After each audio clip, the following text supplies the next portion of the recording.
messengers. They demonize the people that are trying to inform the public about the truth instead of going after the people that are causing the harm to other people.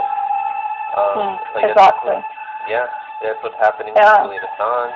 What's happening to yourself with how they're demonizing you. They're acting as if you have all this power to like cause destruction, to cause people to kill themselves.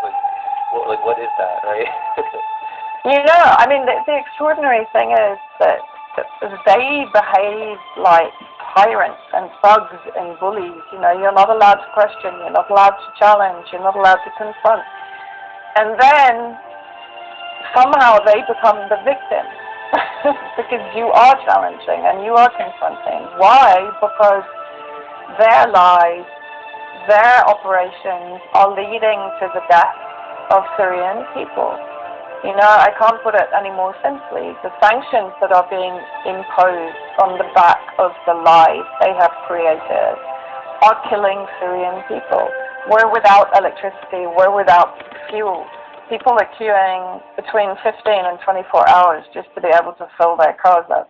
There's no bread because the U.S. is stealing and last summer was burning all of the wheat crops and barley crops inside Syria, all of the cotton plantations, the olive plantations. The terrorists are occupying the biggest majority of the olive and pistachio plantations are occupied by the U.S. proxies, by the terrorist groups on the ground here. The wheat and the grain is being stolen by the U.S. occupation forces and their proxies, and it's being sold outside Syria. So in other words, simply to deprive the Syrian people of their resources. The oil is occupied by the U.S., not because the U.S. needs it. It provides revenue for its proxy forces like the SDF or even ISIS. But they want to deprive the Syrian people of the oil, which means we don't have heating, we don't have electricity. As I said, we don't have fuel, we don't have gas, we don't have all of the things that the majority of people in the West take for granted. We don't have, because U.S. forces are occupying Syrian resources and are preventing the Syrian people from receiving them. This is a war crime in itself, right?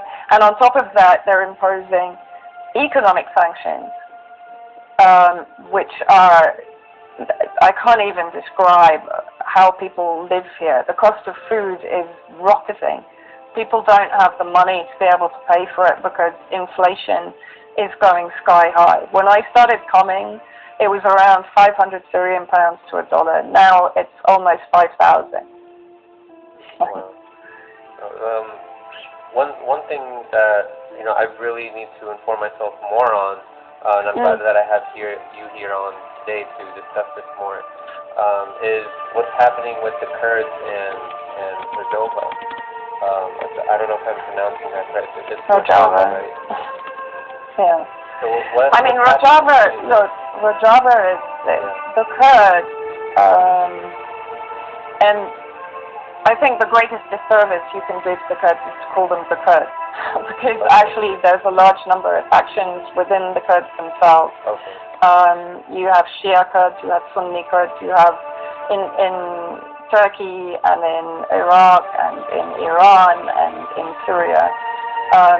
They're not a sort of homogeneous collection of people. There are different sectors within that Kurd umbrella, let's say.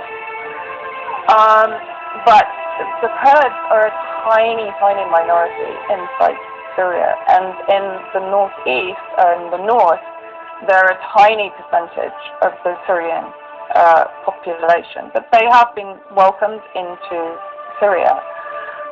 However, among those Kurdish communities, not all are looking for separatism or for an autonomous region. Rojava is the name that the Kurdish separatists gave to an area in the north of Syria. It doesn't exist in Syria. It only exists in Western propaganda. Because, of course, I think it was John Kerry that said, well, if we can't succeed in overthrowing the Syrian government, we can go to Plan B, and of course Plan B, as it has been throughout history of U.S. neocolonialism, is partitioning. And one of the ideas for creating an autonomous region is the region in the northeast to be settled on effectively ethnically French.